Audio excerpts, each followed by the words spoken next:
Hello students, welcome to VHS e-classes, and today we are going to discuss one of the important topic here in nursing research, that is the methodological studies or researches. So far we have discussed about various experimental and non-experimental researches which has their own purposes. Now, what is methodological research? The name itself says the purpose of this study is to develop certain methods or develop certain scales or tools. It can be experimental methodological research as well as the non-experimental methodological research, but usually it is non-experimental in nature. Let's understand what it is. Methodological study is a process used to develop the valid and reliable instrument to measure the construct used as a variable. Okay, so what they're saying, it is a process to develop a valid or reliable instrument. What is instrument? Instrument are nothing, these are the tools with that you collect the information about the study construct. What is study construct? The variable in that interest. Like for example, I simply wanted to know about the self-esteem of the subjects or self-esteem of the girls studying in a particular college. So to measure the self-esteem, I need to have an instrument. I need to have the questions. So methodological study will help me to develop the valid questions. Or suppose I want to develop an intervention for the people receiving treatment for cancer. And I have seen that many of them are experiencing alopecia, loss of hair, or they have, negative body image. So my intention is to develop an intervention for them with that I can manage their negative body image or they feel better. So methodological study will help me to develop that particular method. So it is used for both the purpose, developing the instruments, tools, and also developing the interventions. So there are shortage of instruments that have been developed specifically to measure the phenomena of interest in nursing. That's very true. I have seen many of the nursing researches, when I say more than 80% of the nursing researches, where students develop their own instrument. Now, why there is a need to develop their own instruments? The one answer is non-availability of standardized, reliable and valid instruments. So this is an area where researchers do not want to know anything about public, but their purpose is to develop the instrument. Okay, so for that reason, such researches are being conducted. Nurses frequently use tools developed by the researcher in other discipline, and the reason for that, because nurses are not very keen to conduct the methodological researches. Now, how many methodological researches you have seen before shooting this lecture? Very rare. You will see most of the MSc nursing students or BSc students, even independent researcher, they are conducting experiments, RCTs, non-experiment surveys and all. But very few you will find where the purpose is to develop the instrument or the methods. And for that reason, if we don't have our own body of knowledge, then we need to develop it. We need to borrow it from the other discipline. If these tools are appropriate for the nursing research studies, they are definitely should be used. But frequently tools are used because of their availability rather than for their appropriateness to measure the variable in the research studies is not appropriate. Okay, sometimes you use the tools what is developed for some other purposes. You are using it. Like for example, I'll give an example. Suppose you wanted to know the knowledge of truck drivers regarding prevention of HIV/AIDS. And now the tool what is available is checking the knowledge of HIV among medical students. Now the question is, can we use this tool which is primarily designed to assess the knowledge of medical students for the truck drivers? The answer is no, because the level of understanding, education is different. The tool what we are using for medical students will have a different form of questions as compared to the questions that we need for the truck drivers. But it's very unfortunate that as tools are not available, we are compelled to use such tools. So that shows how important this particular research design is. So let's talk about the steps that involved in the methodological research. So in this session, I'll talk about the steps, and I'll take one example of one of my own research. So you can just read that research, how the methodological study are being conducted. Even though methodological researches can be experimental or non-experimental, or it can be qualitative as well, where you know, like for example, you are developing a technique for focus group discussion. So or many times, you know, to develop an instrument you need to do a lots of qualitative work, like conducting an interview and collecting the data from literature or organizing the focus group discussions. So all these are the example of qualitative part. So once you develop certain what I say, content from these methods, and then you try to quantify this, and you just evaluate the psychometric qualities of the tools. So what are the things we have to do? The first thing is define the behavior or the construct to measure. To develop any scale or any tool, what you need to do? You have to define it first. Like for example, I just want to measure I want to develop a tool for professionalism. Professionalism among nurses. Okay, so I have to define what is professionalism first, because that will determine the scope of my research. So let's say I have defined professionalism in terms of someone having a skills related to research, professional engagement, maybe the CNEs, upgradation, self-upgradation, then the subscription of journals, or more variables, okay, participation, conference, workshop and all. So this is how I would define this. So first point is you should define the behavior or construct. Construct means it is just a phenomena which researcher is interested to measure. So once you define that, if I take another example, a simple example, for example, I just want to assess the knowledge, okay, knowledge regarding HIV among truck drivers. So I have to define what knowledge I want to know. I want to define it in terms of only its mode of transmission and the prevention. Two area I want to clear. Okay, so that is very, very important, because with that only I will able to get the questions. Then formulate the item for the tools.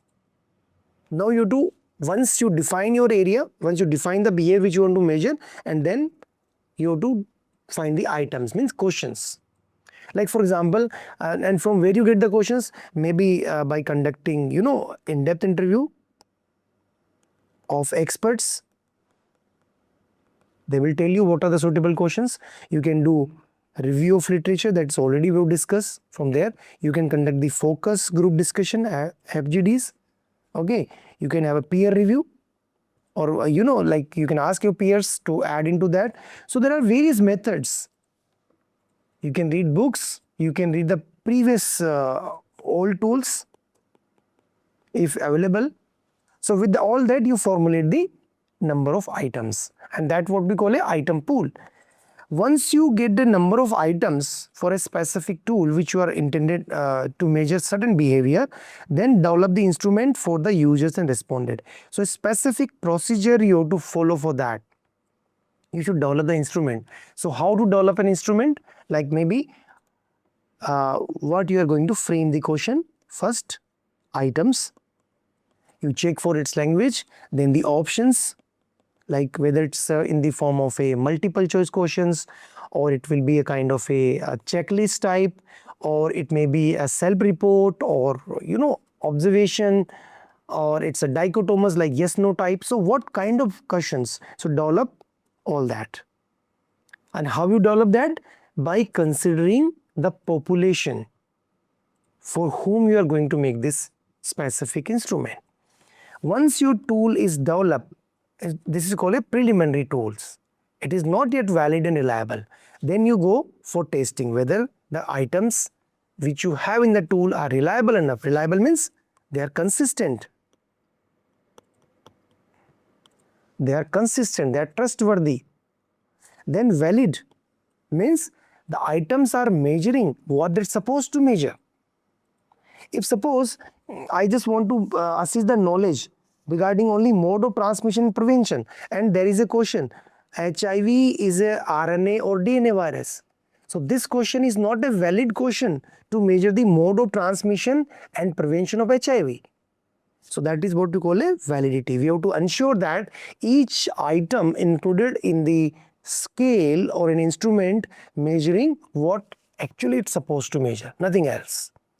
Once you establish the reliability and validity, then you develop a file and tool, and you also determine the user norms, like how one can use it.